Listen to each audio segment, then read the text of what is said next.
मंगरुळपीर पुरवठा विभागात राशन धान्य पुरवठा करणारी काही वाहने नियमबाह्य चालवित असल्याबाबत लेखी तक्रारी वारंवार देऊन देखील यावर 1 वर्षाचा कालावधी उलटून देखील कुठलीही कार्यवाही न झाल्यामुळे मंगरुळपीर तहसील कार्यालयासमोर कोंबड्यांचे लाक्षणिक नवस आंदोलन विकास दाभाडे यांच्या नेतृत्वात करण्यात आले। मंगरुळपीर तालुक्यातील वाहने हे द्वारपोच योजना सुरू झाल्यापासून ते आजपर्यंत वापरण्यात आलेल्या वाहनांचे प्रादेशिक परिवहन विभागाचे लाखो रुपयांचे वार्षिक महसूल बुडवल्याचे इतर नियमांचे उल्लंघन होत असल्याबाबत रीतसर निवेदन सादर करण्यात आले होते।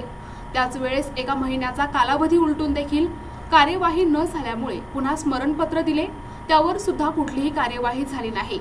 अखेर या प्रकरणाला आज 1 वर्षाचा कालावधी उलटून देखील पुरवठा विभागाने कोणत्याही प्रकारची चौकशी अथवा कार्यवाही न केल्यामुळे दिनांक 21 रोजी सोमवारी तालुका दंडाधिकारी उपविभागीय अधिकारी यांनी सदर प्रकरणात लक्ष देऊन कार्यवाही करावी या उद्देशाने नवस करो 1 दिवसीय लाक्षणिक आंदोलन करण्यात आले आहे। आंदोलनकर्त्यांचे म्हणणे ऐकून घेऊन यावर निश्चितच नियमानुसार कार्यवाही होईल असे अधिकाऱ्यांनी सांगितले आहे।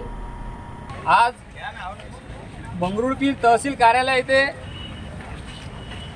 मागील काही 6 महिने अगोदर आम्ही निवेदन दिलं होतं की शासकीय गोडाऊन येथे जे गाड्या चालतात त्या गाड्याची कुठल्याही प्रकारे पासिंग नाही, इन्शुरन्स नाही, कुठल्याही प्रकारचे त्याचे डॉक्युमेंट नाही, तरीही कोणाच्या आशीर्वादाने हे गाड्या आपल्या मंगरुळपीर धान्य पुरवठाच्या विभागामार्फत चालतात आणि निवेदन देऊन 6 महिने उलटून गेले, त्यानंतरही कुठल्या प्रकारची कारवाई करत नाहीत आणि त्यांना विचारणा केली असतात ते म्हणतात की तुम्ही RTOला भेटा, त्यानंतर पुरवठा विभागाला भेटा, पण RTO विभागाचा काही संबंध येत नाही त्या अनुषंगाने, कारण की जेव्हा पुरवठा विभागाकडे ॲग्रीमेंट होते तर यांच्याकडे कुठल्याही प्रकारचा ॲग्रीमेंट राहत नाही।